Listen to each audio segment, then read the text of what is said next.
Hello, my name's Bill Tyler from the Education Partnerships team at Newcastle College. Welcome to our latest college catch-up podcast. We've done a few of these now, and I hope you find them useful insights into the inner workings of Newcastle College and coming away with useful information for advising young people. So today I'm joined by my fellow Instagrammer and influencer, Chris Byrne. Like and subscribe. We also have Libby Logan from Art and Design and Jack Redpath from Performing Arts joining us today. Hi. Hiya. Hi. Hi. Libby and Jack, thanks very much for being here. It's great to have you on board. Would you like to introduce yourselves and tell us a bit more about yourselves and what you do on a day-to-day basis? Yes, hi, my name's Libby Logan. I am the curriculum leader for Art and Design over in the Mandela building. I'll just give you a bit of background on myself. I started my art and design career doing a first diploma many moons ago at York College of Arts and Technology, which led me on to a BTEC in art and design. And these two courses are very similar to what we run in the School of Art and Design now for our level 1, our level 2 and our level 3 art and design students. I then left college because I'd had quite enough, and I went into the fashion business. So I got myself a Saturday job in a fashion boutique in York, a really swanky one, mind. And I worked my way up and I got myself a full-time post and worked my way up to assistant buyer for them. So did really well. And then I decided I was going to move to Newcastle, come to the northeast, where I landed a few jobs in fashion retail management and ended up managing the Levi stores for Newcastle and Gateshead for quite a few years. And then I opened my own boutique, squirreled my money away and got myself a partner and opened an independent ladies wear business in Eldon Garden called Freeze Ladies Wear, and we did Red or Dead and Diesel and Ted Baker, and I brought lots of exciting labels to the city. It was a fabulous time, the 90s. And then I had a baby, so did that for a few years, sold my shop and was a housewife and mother for 3 years. And then I went back into education, and I actually came to Newcastle College to do my, it was my FDA in, at that time, it was just textiles. It was an FDA in textiles, and I did that for 2 years. And then I went on to do my BA honours, and I did this at Northumbria, so my level 6. And I also, yes, I did that at Northumbria. And then I was asked to do some teaching. So that was 2004. And I started off as a learning support officer, and then worked my way up. And I mainly teach printed and constructed textiles. I'm a surface designer by trade, and I also do a lot of freelance work with surface design now too. So yes, and then curriculum leader, and that's where I'm at now. Wow. That's quite a career, Libby. I am quite old. But it just goes to show when we're talking about, I suppose, teaching stuff coming from different professions and having background in that profession, it goes to show, that kind of experience, that you've got that breadth of experience and that that inside knowledge. I also think it's really good for young people to see that you can change your career and it's all right. Like, what I mean? You don't have to set out on one path and that's the only path you have to do. There's nothing wrong with actually setting out on a path, and life can change and take hold of different things, and you move and you can move into different roles through the transferable skills you've got. And I think it's good for young people to hear this. It's quality. I think transferable skills in art and design is a really good point. I mean, we have a lot of transferable skills where, fashion meets fine art, meets graphics, meets photography, and our students learn a lot of skills in every area, even though they might just be doing one course and one specialist area. They dip into everything to do with art and design, and also, taking a break from education as well, which is something I did. After finishing my BTEC National, which is equivalent to A-level, I really did want to just go into the workplace and work for a little while and then come back and do my degree. I mean, you're young, you can do that. So, it's good to have those opportunities. Yeah. And we have a lot of a lot of our adult learners HE learners are adults, aren't they, as well? Because Absolutely. So, Jack, I've known you for a few years at the college. I'm sure you've got quite an interesting career as well. So, do you want to tell us a bit about yourself? Yeah, so going back to what Chris said, we chop and change a lot within this industry, and I had quite an unconventional career path. So I am now the curriculum leader of performing arts in MPA building. But I started off in a BTEC here at Newcastle College in music, and I then went on to a degree. And at the same time as doing a degree, I ended up being signed with a rock band, and the rock band toured all over. So I was jumping in and out of being on tour and coming back to the college, and I was lucky enough to finish my degree here. And we toured and we partied, and it was the best years of my life. and then the band sort of parted ways, unfortunately, and I fell in love with boxing. Mm-hmm. So I completely stopped music, completely stopped it altogether, and I started boxing full time for a gym called The Factory in the West End. And I started sport career, and I saw a job here at Newcastle College. So I had my degree in music. I saw a job here at Newcastle College, which was to be a PPR coach, it was called back then, supporting learners in the classroom, and it was in sport. So I was full-time boxing. I was mad about sport. So I got the job. Fortunately, I got the job, and I was here being a PPR coach, and I loved sport so much that I said, right, I'm going to get another degree. So I went back to university. I went to Teesside University, and I got a degree in sport and exercise science. So then with that, my career progressed, and I applied to be a lecturer, and I got the lecturer job, and I started lecturing about sport, and I was training people in being personal trainers and educating people on the degree. And then I moved all the way through my career in sport, and then I decided I wanted to move my career up again, another level, and I saw the job advertised here in MPA, which is to be a curriculum leader, and I came back, and luckily I've got the background in music and performing arts, so with a bit of negotiation and a good interview process, I was lucky enough to land the job. So I've been here for a year now, and I absolutely love it. So I am a product of Newcastle College, and I'm back here, and I love it.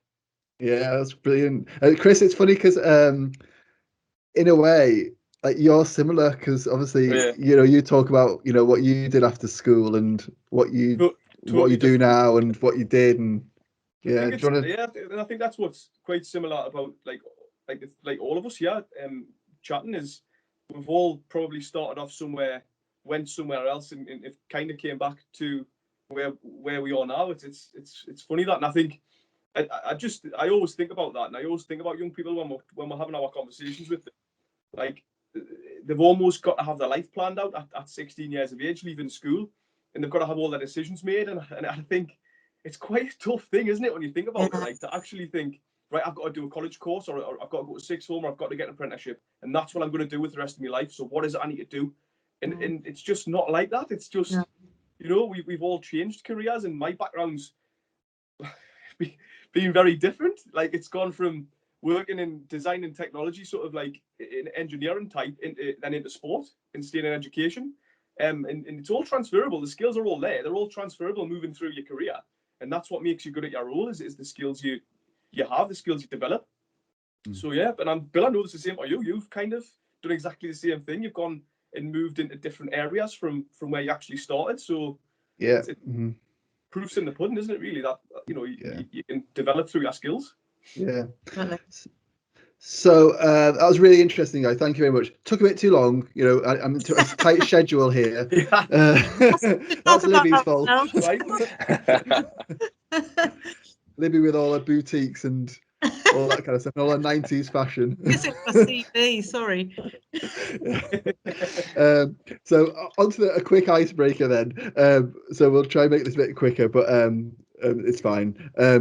So basically, I always like that was a really good icebreaker, as it was anyway, but I like to try and do a little icebreaker anyway, really try and find out who we are. I think we already know who we are anyway, but so with it being kind of like a cultural podcast, creative industries, performing arts, music, art and design, I thought it'd be interesting to find out a little bit about maybe a piece of art, film or music which really resonates with you. So for me, Yeah, and we talked about it. So basically, for me, it's a combination of it's listening to Super Furry Animals' Ice Hockey Hair, which is a really long kind of like a piece of music by the Super Furry Animals, which are if anyone's not old enough to know this, is a 1990s kind of like electronica kind of like band.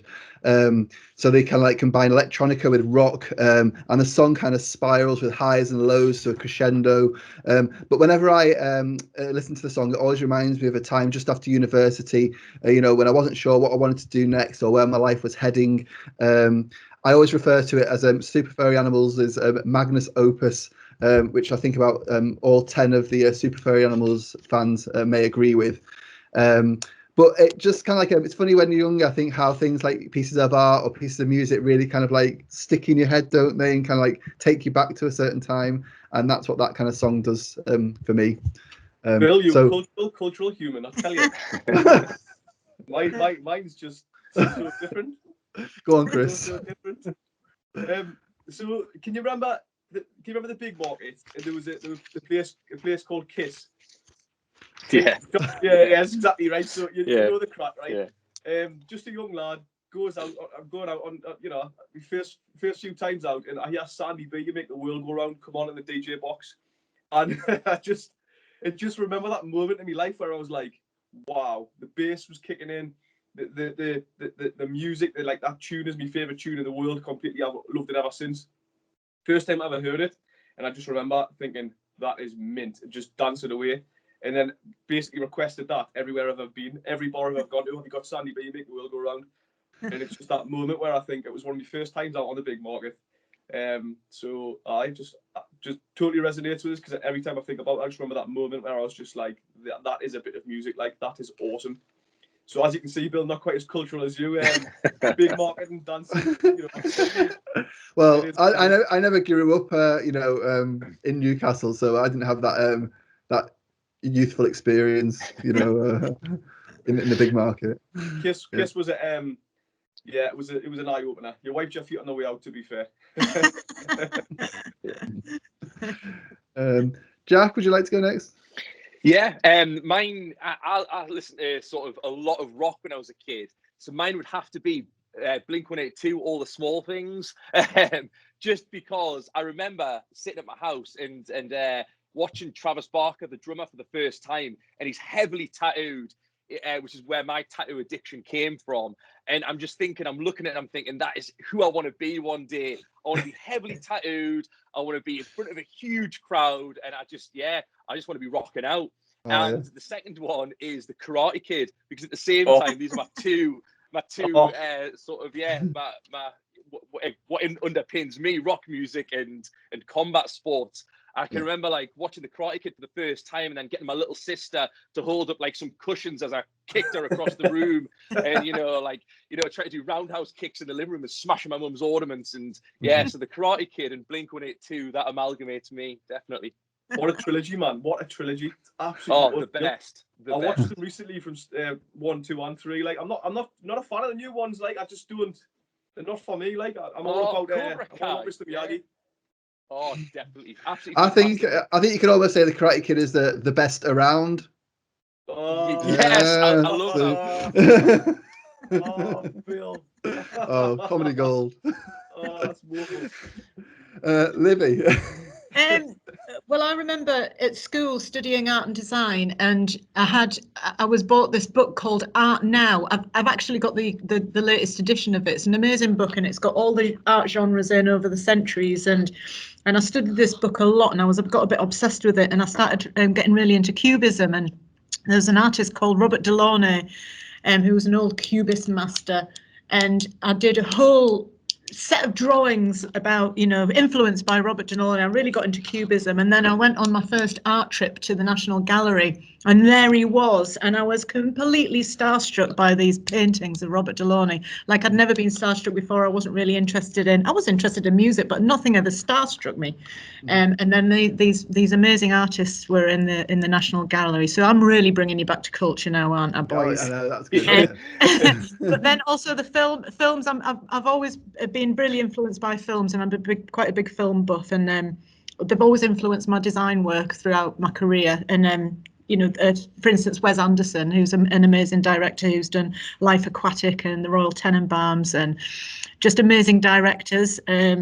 Alfred Hitchcock, I did a whole series of wallpapers on Alfred Hitchcock and Vivienne Westwood. So yeah, films, it's again transferable. It all crosses over, doesn't it? Mm-hmm, mm-hmm.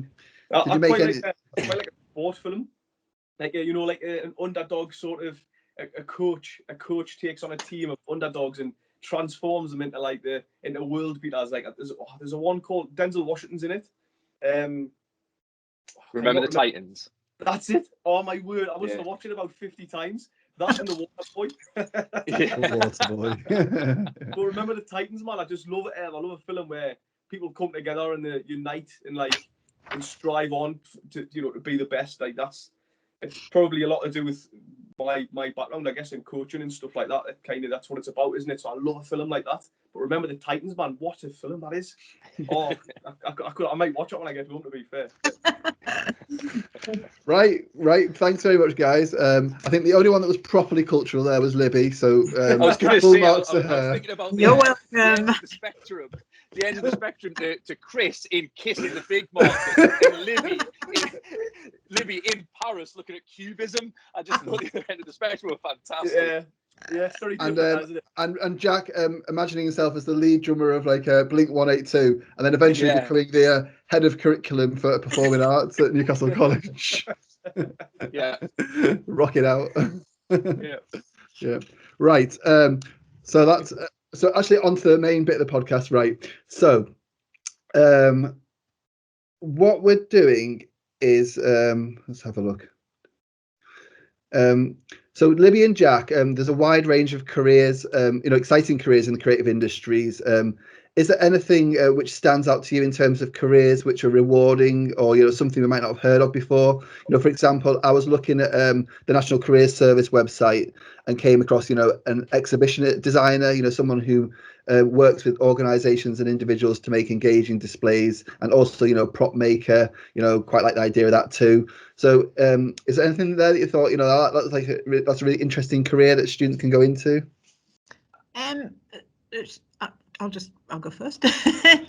But art and design is, again, we're coming back to transferable skills, and we keep saying this, this term transferable skills. But for art and design, there are so many careers that do cross over into each other, and you can dip in and out. Work experience is massively important in within our sector, and it's the best way to obviously experience a specific subject area or career path. But it also opens up the doors to other career paths in art and design.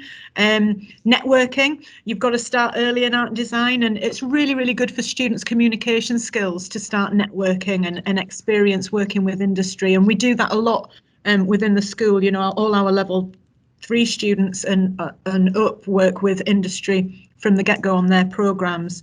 But fashion work with photography and surface designers, spatial designers work with surface designers and fashion retail. Surface designers work with fine art, graphics and photography. So you're really able to dip in and out within the sector. So in terms of one specific role, there's absolutely tons of really interesting roles, and actually formulating your own roles within the sector as well. There's this, we always used to say that you can't be, don't be a jack of all trades, really pin yourself down. What are you? What do you want to be? But that really is not the case in art and design. Having the ability to cross over into other specialist areas and understand how other specialist areas work in the sector is really important for students, and that's something that we do on the level 3 programs as well, to ensure that they understand other parts of creative industries. And it's about, I suppose, looking for those when you're working within the creative industries, it's about looking for those opportunities, isn't it, and exploiting those gaps. And absolutely, so it's about, I suppose, being flexible and I think like when you, again, like obviously I always take this back to young people, because it's our job to go out into schools, promote and work with them and to build that relationship. But I think what's important for young people to understand is you're not always so if you say you're starting an art design course, you're not going to have all the skills right there and then. Skills are things you learn, and you're going to come into college and you're going to you're going to learn going across those different course areas and learn those different skills to then be able to collaborate and work with different people. And I think I suppose it's quite daunting, isn't it, from a young person to think, well, I haven't got all the skills yet, so am I going to be successful? Like, am I going to be able to do that role? And it is about like them coming into college and us supporting them with developing their skills. And I think that's important for them to understand as well. You're not going to have all the skills. I mean, you keep learning, don't you, until you're no longer here. So, you develop skills over time, and I think it's good for young people to understand that as well. Like, to be fair. Yeah, definitely. Yeah. Jack, is there anything you thought about? Yeah, in MPA, we're so fortunate. I mean, some of the names that we've got that come out of music and performing arts are just huge. I mean, to list a few, we've got Sam Fender at the moment. His entire band started at the college. They were recognised at the college, signed to the record label, and they're now touring the world with Sam Fender on a retainer. When I was at college here, I was in a class with Johnny Bond, who's the guitarist for Catfish and the Bottlemen. We've got Georgia Overton, who is signed to Skrillex's label. She lives out in Los Angeles. And so, like, going back to what Chris said, I think the benefit is it's the same in art and design. The benefit we have is that everyone here that works here is from industry. They've all done it. Aaron Walton from music. Aaron Walton is flown, not at the moment, but he's flown all over the world every single weekend because he's still a famous live performer.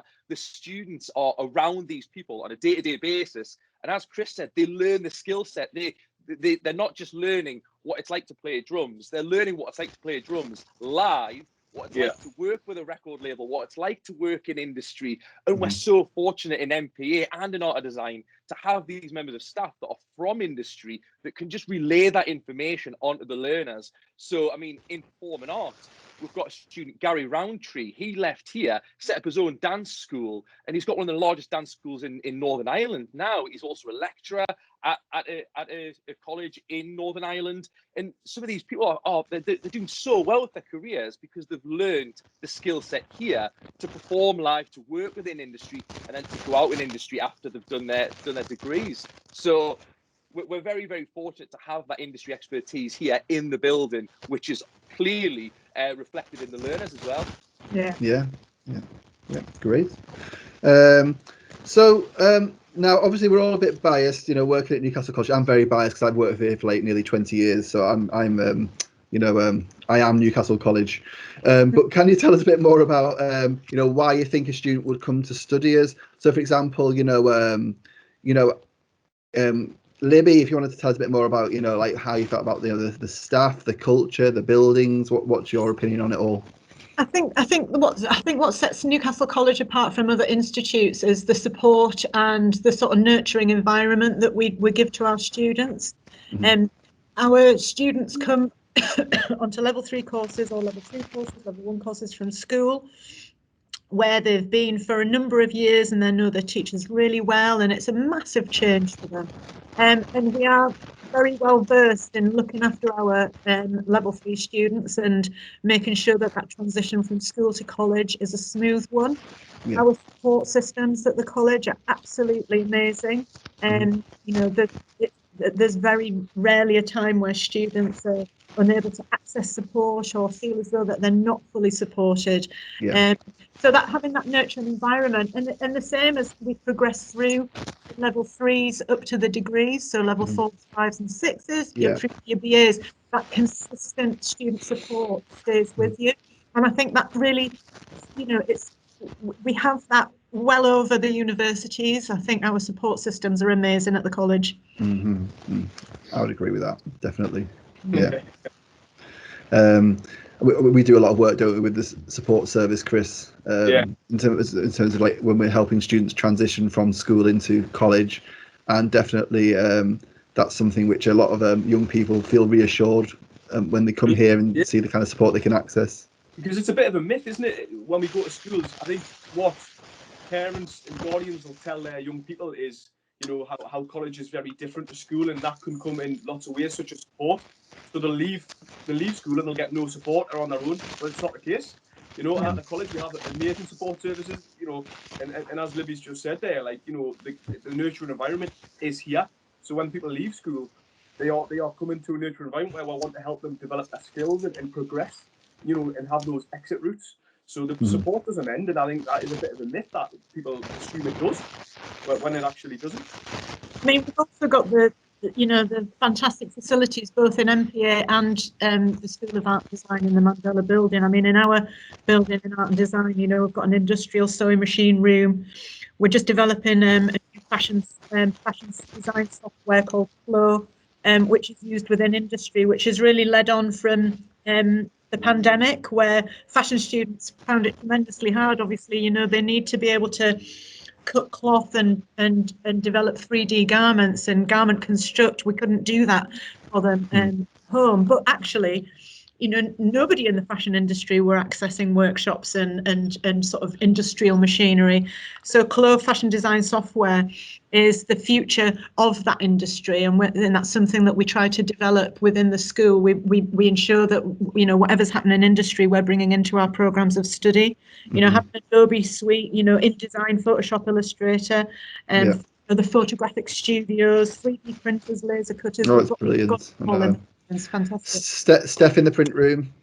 Yes. She's always there, like helping all the students. But what's really interesting about the print room as well is you go in there and there's all students from all different disciplines, isn't there? Fashion students, art and design students, graphics, you know, graphics, so it's a really interesting room. It kind of like almost kind of like, for me, it encompasses kind of like everything that's done there, because any student can use a room like that and use it for different reasons. Well, I've always lived in the print room. My father was a printer by trade, so I was brought up collating documents and, you know, smelling the ink. So I'm a happy bunny when I'm in the print room. Jack, would you like to? For me and MP, and just to resonate what Libby had said there, but I've got two main ones. The reason why you'd study here at Newcastle College was certainly in MPA and art and design. The first one would be the staff. I would say I'd put the staff above everything, because the passion that the staff have for their disciplines is phenomenal. Honestly, across art and design and MPA, I have never seen staff who are more passionate about their industry. It is phenomenal. I walked along the corridor before and I see Gemma Wynn, one of the dance tutors. She's at the front of the class and she's working equally as hard as all of the students. You know, she's come from industry. She's there and she is dancing her heart out, which just reiterates to the students they have that little bit of competition there. She brings the students on. She imparts her knowledge onto the learners, and the learners absolutely love it. I walked past the venue before, and Tim Esau is in the venue there, and he's on the mixing desk. We've got a live band playing, and the other students are around watching. And Tim Esau is signed to a record label with his band IQ, who they sell thousands and thousands of records a year, and he's there imparting the knowledge, and he's so passionate about his industry and his discipline that the students can feel that all of the time. So I would definitely put the staff at the top of why you should study here. But secondly, the facilities are just phenomenal. You know, we have a 200-seater theatre where the students perform on a weekly basis with a specialist technician group behind them to do the lighting, the sound. We have wireless head mics. The students are there performing with wireless head mics with a full tech team behind them.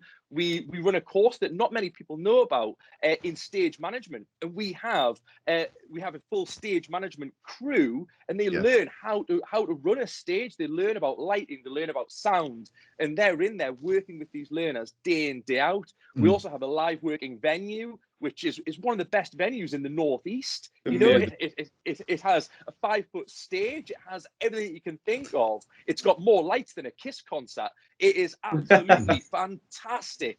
And, you know, that's what the learners get on a daily basis. You'll have heard it in the car park before. We run a DJ course here all the way through from level 2 to level 6. And the DJs play outside every Friday on an outside stage with Nick Adams. And Nick Adams has been signed to various record labels, and he's out there teaching these learners how to DJ, and they're DJing, which can be heard all the way across Newcastle. It's brilliant. Absolutely fantastic. Chris, when we go out into schools, sometimes we take a DJ, don't we, or a DJ student with us, and it goes down very well. It does with the students, but it doesn't with the other colleges. More like, why didn't we think of that? And we have plans to do it. I think you know what it is, right? You can teach people to be better. You know, you can teach people to do different things, but you can't teach someone to be passionate and enthusiastic. And those two things in themselves are really infectious. And if you're teaching someone and you have a real passion and a real enthusiasm for a subject, it's noticeable, it's infectious, and you know, students learn better from that because they see that someone actually genuinely cares about the subject, about what they're teaching, and that spreads around college and creates the positive vibes. You can't just give somebody that. That's intrinsic. It's in them. So our staff having that it's just something else. That it's just exceptional to have that passion and enthusiasm because you can't teach that. Mm. Absolutely. Yeah. I want to come back to college again, I think.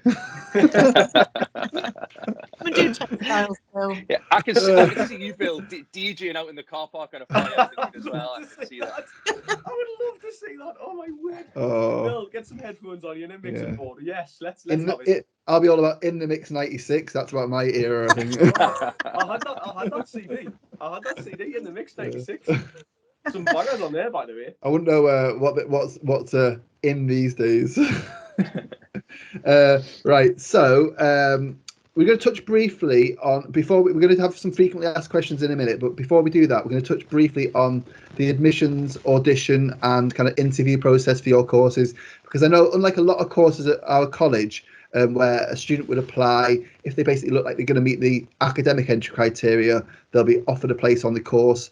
Obviously, students who apply to us for an art and design course or for a performing arts or music course can apply. They'll be offered a place, but we will still want to see them, you know, to find out more about them and find out more about their skills and their work and things like that. And Libby, if you wanted to just like explain a little bit what the reasoning behind that is and what kind of things you might be looking for.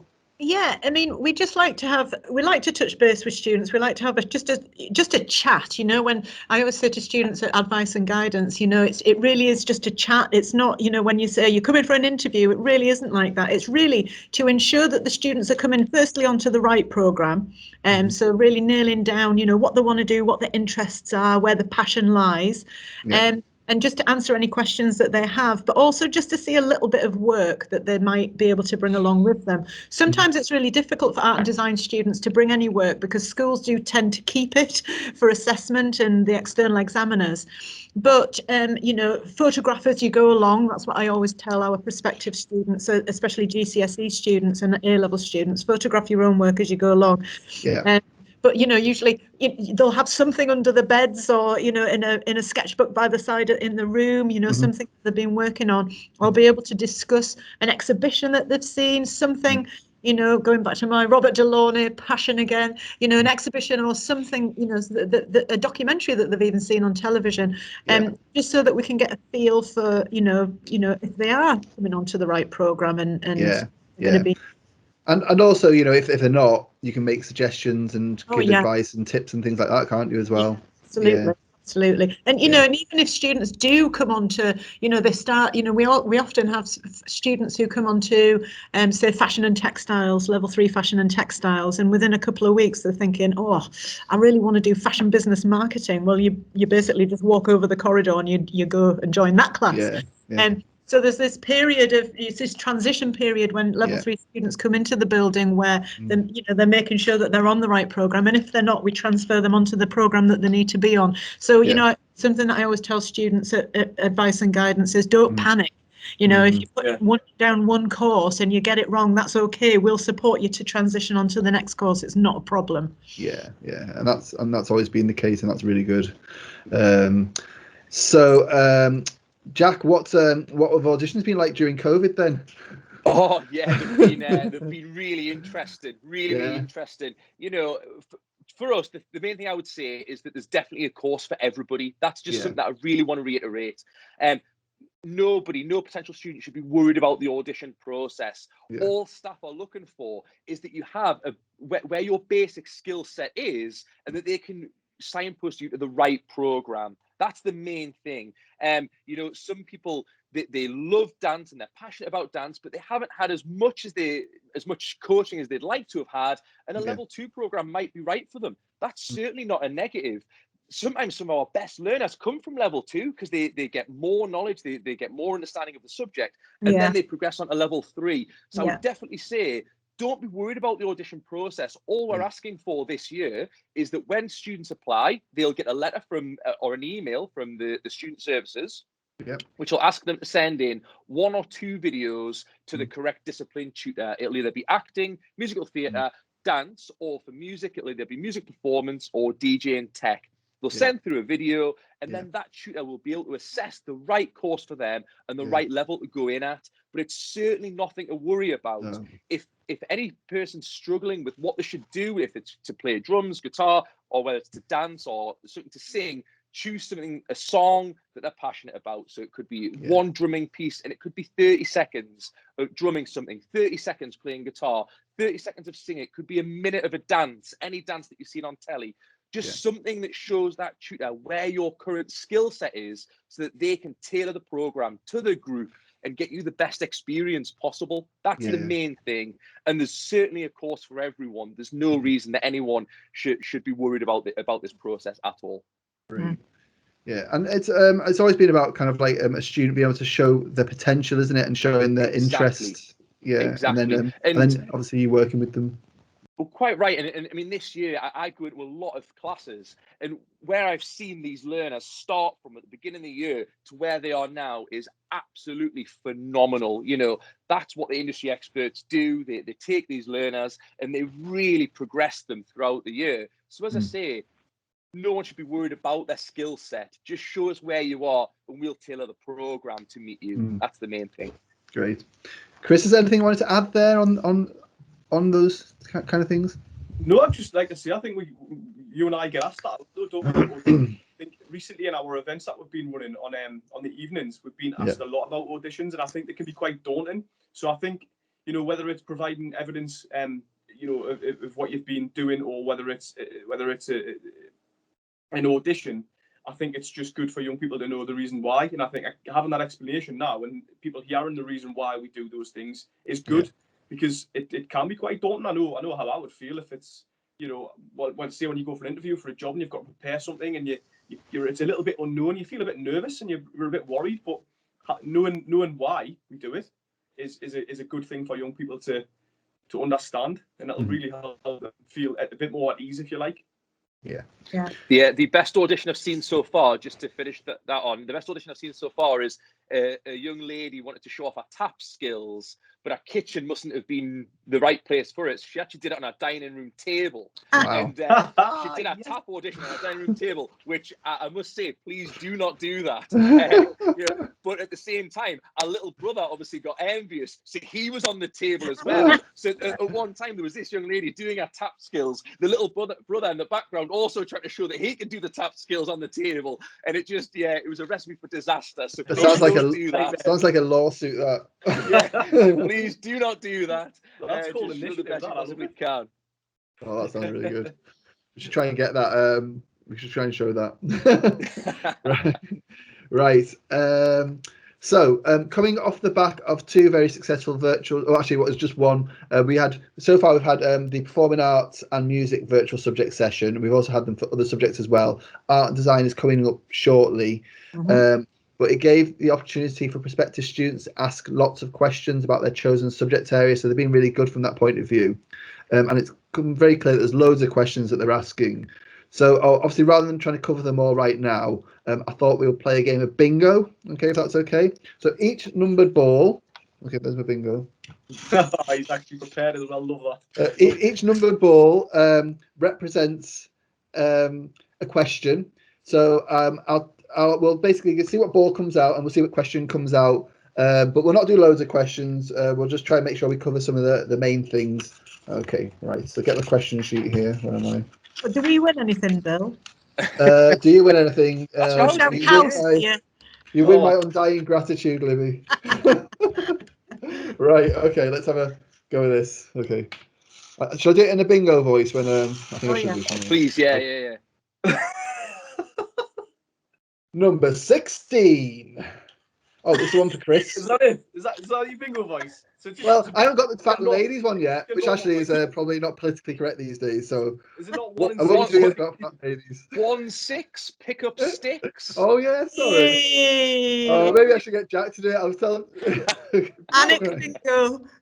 A normal voice, basically. 1-6. Pick up sticks, number 16. Right. Chris, is there any help to cover travel and equipment costs? Yes, Bill, there is. I think without going into too much detail, there is help with travel and there is help with equipment, and it'll very much depend on your financial circumstances. So there's a threshold. If you're under the threshold, you can get help and support with your travel, where you can get a bursary for a bus pass, and you can also get help with equipment, such as things like your uniform or any equipment you might need for your courses. And it's the same for things like course trips. You can get support towards course trips as well if they are part of your course and your study. So yeah, without going into too much detail, you can. And to find out about that, you can find out when you enrol. You can find out through student services at any time by dropping us an email at inquiries@ncl-col.ac.uk. And the student services team are there to help and support you with those things. So they can help and give the correct information. So yeah, there is help should you need it. That is a question we get asked quite a lot. So that's Yeah. one. Right, so oh, here's one. Right. Jack. What number is it? I can't see, Bill. Number 3. Number On 3. its own. Number 3. On its own, number 3. I've just Googled bingo call things. I should be prepared. I've got a Mecca bingo thing up. Right, number 3. To call up bingo anytime soon, Bill. Oh, Jack, do you need to know skills and be flexible to do dance, or do we learn that when we join? Okay, so I think that's a question that comes up quite a lot. We had a learner once that turned up and just said, "I've never played guitar in my life, but I want to learn guitar. I don't own a guitar, but I want you to teach me." So, and we get this a lot. So dance is very, very similar. Sometimes people have never danced before and they want to learn to dance at the college. I think a basic level is necessary. Now, some people are self-taught and are very, very good self-taught. So that wouldn't matter about ever having a technique class if they've taught themselves to do dance or they've taught themselves to dance. But once again, this is where the videos come in, because a tutor would be able to see some basic ability, which they could then say, this is the right course for you, or you might want to do a level 2. So we do need to assess some basic ability, but having done a technique class isn't imperative, because they may be self-taught. I know some of the best musicians I've ever come across have been self-taught, so they'll never have done any musician lessons before. However, they could be fantastic musicians. So that's where the videos come in handy. Yeah. I think it's just about reassuring people, really, isn't it? Because I just know we got a lot of questions like that at the curriculum event, didn't we? Yeah. Yeah. Okay. Right. Oh. It's noisy, that. It's all mod cons here. This is to both Libby and Jack. So Libby, if you want to go first. Number 11. What is the work experience like at the college? So in the School of Art and Design, all our level 3 students do experience work experience. All our level 4, level 5 and level 6 students all experience work experience on their programmes of study. We work very closely with local creative industries, and we've got some fantastic links locally where students go out into the workplace. However, due to current circumstances, we're unable to do that. So industry comes to us. So we have fantastic live briefs set. Students work on live briefs and get feedback from industry specialists. But students, again, also collaborate with other programmes of study. So photography students might collaborate with fashion students. They might put on a virtual catwalk show, things like that. But work experience within the creative industries is, as I've said before, massively important and something that we encourage and something that we do a lot of. What we do find as well is that students all know, my mum's friend's got a friend who works in and they will get their own work experience, which is absolutely fine as well. Any work experience is good as long as it's sort of relevant to the sector that they're interested in. Great. Yeah. Jack? Yeah, We have two fantastic work experience coaches who work in the building. They're Chris Barris and Jody Brown, and they are absolutely fantastic. And they're both from industry. So Chris Barris works with all the performing arts students. He's from industry. He is an actor. He's worked within the industry as an actor. And we have Jody Brown, who has worked within the music industry as a live sound and a producer. And she works with our music students. Mhm. And they find fantastic work experience positions for all of the learners. But just to echo what Libby said, we have so many industry practitioners that come into the building as well, who the students are working with almost on a daily basis. To give you a recent example, Andrew Cushion, who actually went to the college, has just signed to a record label with Noel Gallagher. During the lockdown, Andrew Cushion said, look, I've got nothing on. The record label said I can come in and work with some of your students. And the level 6 recording students, music students, worked with Andrew Cushion to record a single for him. And, you know, he came in, they were working with this guy every single day for 2 weeks who works with Noel Gallagher. That's his job, you know, and the students are there just recording him in our facilities. And that's the real sort of work experience that we love within this building and in art and design, work with industry practitioners on a day-to-day basis. Brilliant, really good answers, thank you. Right.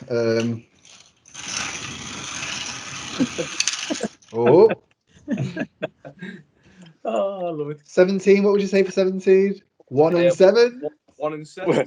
17. So this is, I suppose, like only one of you needs to answer this one, because I'm sure the answer will be quite similar. But we'll go with Libby. If you don't pass maths or English, but you know you want to go onto your level 3 course, you know, can I still get onto the course and resit, or will I go onto the level 2? How does it all work around maths and English? Yeah, to be honest, Jack will probably be able to answer this a little bit better, because I am more virtue and Jack is more ethy. So I'm going to pass this one to Jack. Yeah, no problem at all, Libby, no problem at all. So, as we know, maths and English is really important. These are the skills that we see as definitely part of the program, and it's so important within our industry and art and design as well. In all industries, it's important. So, if you don't get maths and English, so if you don't get either, you will be asked to do a level 2. But as I said before, that's certainly not a negative. It just means that your timetable allows you to study both maths and English, and you would either do, based on the grades, you'd do one of them at GCSE level and you do one of them at functional skills, depending on the grades that you got. If you achieve either maths or English at 4 or above, you'd be applicable to go on to a level 3, and I know that's the same in art and design, music and performing arts. And then you would study the other one alongside your program. So for argument's sake, if you've got a 4 in maths and a 3 in English, you would do a level 3 program and you would study your English alongside your vocation. And it works fantastic with the program. And as I say, you're going to study those throughout your time here until you achieve those. And once you achieve them, you'll be taken off that and you can just continue with your vocation. Yeah. Chris, I know that when we go out into schools and talk to young people about this kind of thing, it is good that the college is so flexible in terms of maths and English, and that we offer that kind of second chance, you know, which, you know, not all places do, you know. Well, yeah, like, do you know what, though? Like, not everyone's journey is the same. You know, your end goal, if you look at an end goal, people's journeys are totally different throughout life. And sometimes that means, you know, they didn't get English at grade 4 or above. And we recognise that. So, you know, being able to come here and be supported through that while studying something you really love, you know, that is a benefit. You know, it happens to many people. And as well, I think that it's fantastic because you're in classes with everyone from your cohort. Yeah. So, you know, we have a music maths class and it's all the musicians in maths together. So you're not alone. You know, everyone's in it together as a team. People that didn't achieve their maths, they're all in their class together, and nobody's singled out. We're all there together, and we get through it all together. So, you know, I think it's a fantastic opportunity for people who didn't manage to achieve it at school. Yeah, we reiterate it quite a lot, and I just did a presentation the other day, a reported presentation. It was for an event tomorrow, actually, which is Global Bridge. And I did 2 slides on maths and English, and one of them was DJing, just so random. You know, just trying to look at different courses that people might not think why maths and English are actually quite important in those subjects. And I broke down sort of DJing and why is maths important? What do you need to know? You know, about maths and music, and you know, when you break it down, quite detailed, and there is a lot of maths in music, but people don't know that. So it's just so much sort of reiterating it and letting people know that, you know, these subjects are important in many industries. So, you know, going into those deals, I think will probably surprise people when they watch the presentation tomorrow. They'll be thinking, didn't even think that about DJing.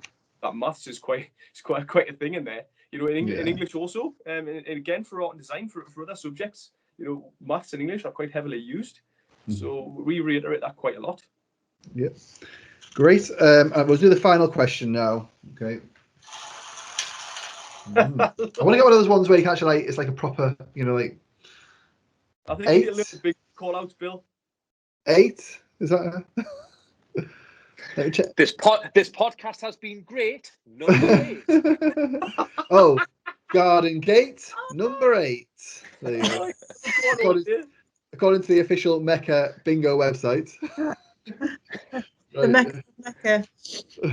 Oh, I love it. Is Mecca still going?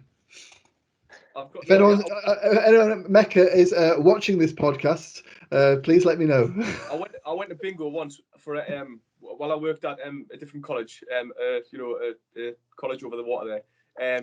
When I worked for them, we went for I think it was a Christmas night out, and it was to Mecca bingo. I honestly had to go to the toilet halfway through and sit in silence because I was so stressed. I've never ever. It was like it was harder than a day at work. Did you have a knobber? I did, and then there was people with sheets this long, and they were just going, and I was like, "Whoa, stop, slow down!" And they were like, too stressful. Fine, I'm doing theirs, and I'm just like, halfway through at the break, I went and sat in the toilet in silence with my head in my hands, just like collecting my thoughts to think, how am I going to go back out and do that all over again? It was the most stressful thing ever. So, Bill, this is quite an easy one. This one, what you're doing. Yeah, well, Chris, I don't know what's worse, you not being very good at bingo or you working for a rival college. Right. The last question is number 8, Garden Gate, is Libby, if you can answer this one, what percentage of the course is written work? We get this as quite a lot. You know, how much is written work? How much is kind of practical? But also, what's the teaching like? What are the processes like? So the majority of our courses in the School of Art and Design, and I think MPA as well, are practically based. However, that doesn't mean to say that there isn't anything to write, because we teach critical analysis. So students immediately have to analyse their own work, analyse the work of others, and really pick things apart. So English, as Chris was saying, plays a big part on our programmes of study, and that's really getting the students ready for academia at a higher level, developing their written skills and math skills as well in some cases. Yeah. I couldn't give a percentage because each course is a little bit different, but there's a lot of practical skills that go on. So there's a lot of workshop time where we deliver skills, techniques and processes. So we'll show students how to do a technique and process, and then it really is up to them to explore and experiment and develop that technique to higher levels, so we can see their progress working through that technique. So yeah, we do a lot of practical skills, and students, you know, hopefully will be passionate about the subject that they're working on, and they will continue those skill-based techniques at home and when they're not on programme to develop the skills even further. But yes, we don't do any exams or anything like that, but you do develop a portfolio of work. So that portfolio of work is continually assessed throughout the year, but we also do assess your written skills as well, and how you're reflecting on your own work and analysing the work of others as well. Sounds really interesting. Yeah. Jack, you know, obviously might be kind of similar with performing arts and music, is it? Yeah, it's very similar. We sometimes go as like a rule of thumb as 75-25 as practical to written work. But as Libby says, it changes depending on the course. You know, some music disciplines have a little bit more written work because they might be looking at like music business, where there's obviously a little bit more written element to it, as opposed to music performance, where there's a lot more practical, because it's about the performance-based subject. But we often go around 70-30 or 75-25, practical to written. They are heavily based practical courses, just to echo what Libby said. Yeah. When we're talking with young people, I suppose one of the reasons, Chris, people do choose us as an option after year 11, and also, you know, after sixth form, is down to, I suppose, like, you know, the vocational kind of practical element, but at the same time we have to kind of be realistic and say, you know, there is still written work, there is still that academic work that needs to be done, you know, and it's about kind of like being honest about it, isn't it? Because you can kind of like go on about the amazing facilities and all the practical stuff you'll do, which you do, but at the same time, you know, this other element as well, you know, the actual background knowledge that you need, you know, and also recording what you know. Yeah, it's about developing that skill set, though. Yeah. You know, we'll always need written skills throughout all career paths and all walks of life. We'll need this ability to write some skills and some good written communication skills. And that is what we develop on every course. We're still trying to embed, you know, that ability to critique journals or critique articles, to read and retain information. And those are skills that you'll use for the rest of your life. So it is always very relevant as well. Brilliant. Right, so that's us done. I think we've covered a lot of stuff in our in this particular podcast. So just moving forward, if you'd like to find out more information about Newcastle College's art and design, music or performing arts offer, then there's a lot of information on our brand new website, and we've also got some really good social media presence for the different courses too. So what we're going to do is at the end of this podcast is put the different kind of like links to some of this social media that we've got, and also I'll get them put in the notes on the YouTube as well, you know, so people can kind of click directly onto the links for these. But Libby and Jack, did you want to just Libby first? Did you want to just tell me, you know, a couple of things that you've got going, you know, in terms of Instagram and things that people might want to have a look at? Yeah, I mean, all our programs, all our level 3, level 4, degree programs and BA programs all have their own Instagram accounts. And a lot of our degree students also have LinkedIn accounts. So again, for networking, LinkedIn's really important as a professional social media account for our degree students. But yeah, all our programs of studies have Instagram, and obviously they are absolutely chock-a-block and really exciting because we're visual courses. So there's loads and loads of content that you can watch on there. Yeah, and we use that quite a lot when we go out and about, and you know, share that, because it is really good, like stuff to share. Likewise, Jack, I suppose, like I know there's already a lot of stuff on the college's YouTube channel, you know, in terms of music and performing arts, which even like the stuff we did at Christmas is all on there, you know, in terms of, was it the 12 days of Christmas? Which is really interesting because obviously there's lots of different disciplines. But what else have you got? So we also have Instagram.